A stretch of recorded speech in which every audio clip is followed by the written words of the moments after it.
Welcome dear friends again to my YouTube channel on Geotechnical Engineering Consultancy Tips. This is my 49th lecture of the series and today I will be informing you, rather to say telling you about the different kind of pile foundation failures.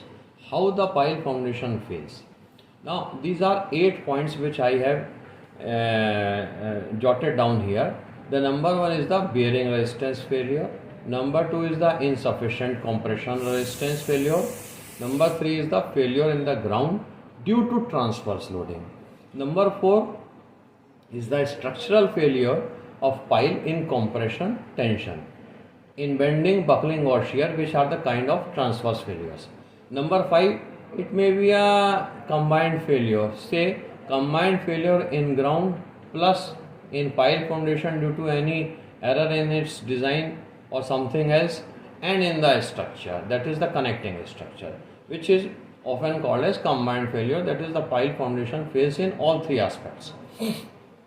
Number 6 is the excessive settlement of piles, because we all know कि हमें एक pile load test करना होता है जिसमें settlement की हमारे codes ने, इंडियन स्टैंडर्ड कोड्स ने लिमिट्स स्पेसिफाई करी हुई हैं.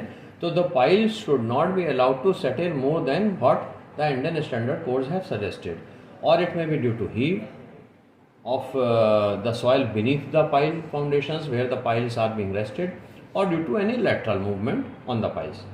It may be because of the loss of overall stability of the pile foundations, may it be the individual pile failure or a failure in the failure of the group of the piles. Number 8 is the pile foundation failures due to any unacceptable vibrations in the near vicinity. Now I have decided to explain you all with figures about 3 kinds of failures. Number 1 is the compression failure, number 2 is the tension failure, and number 3 is the transverse failures. So this is the figure, the pile. What you are seeing is insufficient compression resistance failure. अब क्या होता है कि this occurs when अगर आपका implied load on the pile is more than the design load of the pile, या आपकी जो सॉइल कैरेक्टरिस्टिक्स आपने जो स्किन फ्रिक्शन और एंड बेरिंग कंपोनेंट का एडिशन करके जो आपने इस पाइल की लोड कैरिंग कैपेसिटी निकाली है उसकी कहीं कैलकुलेशन में आपसे मिस्टेक हो गई हो, या it may be any other reason. अब how it fails in compression, the structural failure of the pile, कि ये आपका जब कॉम्प्रेशन में फेल होगी तो पाइल किसी एज पे, ये पॉइंट पे आ करके किसी जंक्शन पे बल्ज करेगी और यहाँ से ब्रेक कर जाएगी, जो हमने ये आपको जिगजैग पैटर्न यहाँ दिखाया है. तो the pile fails from here. अब ए बी बताने के बाद सी क्या है, this is also kind of a compression failure. अब how this occurs, this is called the buckling failure. अब what happens actually in it is buckling failure occurs due to sudden instability when the axial load acting on the pile reaches some critical value and it buckles and the pile fails. Now D and E, ये जो हमने इस figure में आपको देखा है, these are the tension failures.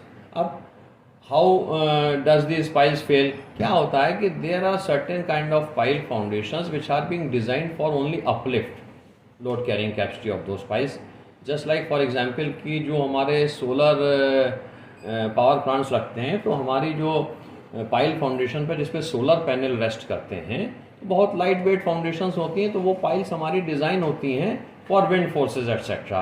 तो ऐसी पाइल्स जो हमारी अपलिफ्ट के लिए डिज़ाइन हो रही हैं, जहाँ कॉम्प्रेशन का ज़्यादा मेजर रोल नहीं है, वहाँ अगर इनसफिशेंट टेंसाइल स्ट्रेंथ है. अब ये कैसे होगी, अगर इनसफिशेंट टेंसाइल स्ट्रेंथ हुई तो पाइल अगर हमारी अपलिफ्ट में फेल करती है तो it will break somewhere at some point of the length of the pile, somewhat like this as it has been shown in this figure E.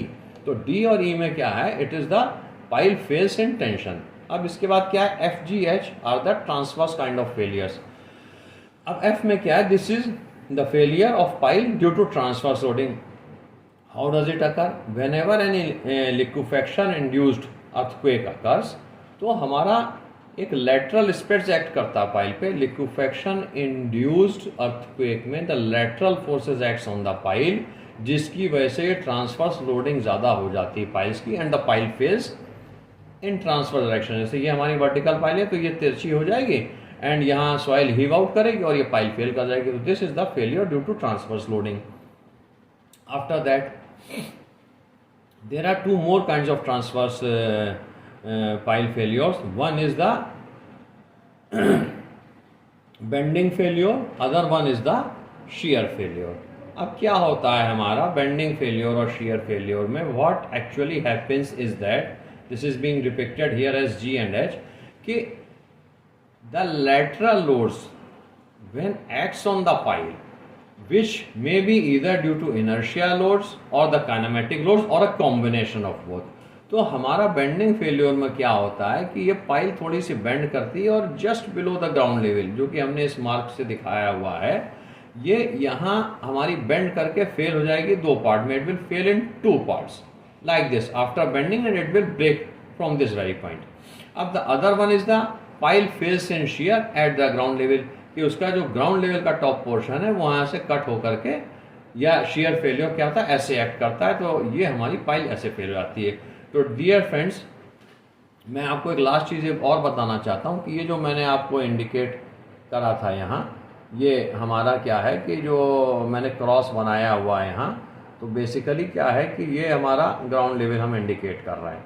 तो अब what I wish to say is कि these are the basic kind of failures which and how they depict कि pile हमारी foundation कैसे fail करती है। This is what I wish to explain you all in this lecture of mine. Hope आप लोगों को lecture पसंद आया होगा। Keep on subscribing to my YouTube channel Geo Technical Engineering Consultancy Tips. Thank you very much.